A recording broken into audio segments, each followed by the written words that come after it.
பாஜகவோடு கூட்டணி அமைத்ததற்கான காரணத்தை அவருடைய கட்சி தொண்டர்களுக்கு அவர் விளக்க வேண்டியிருக்கிறது.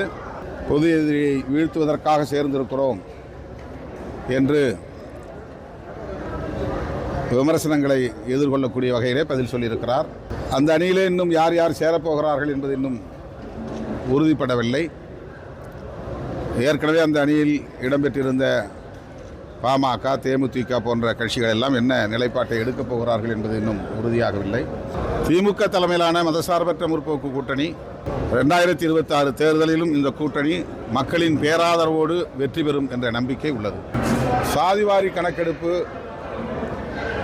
எப்போது நடத்தப்படும் என்பதை பிரதமரோ அல்லது அமைச்சரவையோ குறிப்பாக சொல்லவில்லை.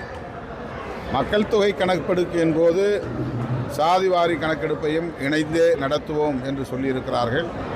மக்கள் தொகை கணக்கெடுப்பு எப்போது நடக்கும்?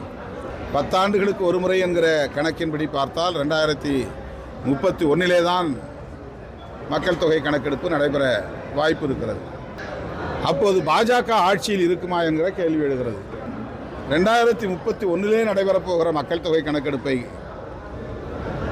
கருத்திலே கொண்டு சாதிவாரி கணக்கெடுப்பு நடத்துவோம் என்று சொல்லியிருப்பது பீகாரில் நடைபெறவுள்ள சட்டப்பேரவை தேர்தலுக்கான ஒரு தற்காலிக அறிவிப்பாகத்தான் கருத தோன்றுகிறது.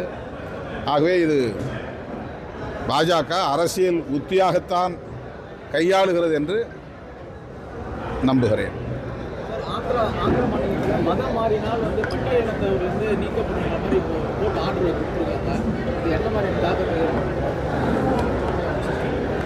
அல்லது ஏற்கனவே நடைமுறையில் இருப்பது தான். மதம் மாறுகிறவர்களை எஸ்சியாக நடத்துவதில்லை, அவர்களை ஓபிசி பட்டியலிலே இணைக்கிறார்கள்.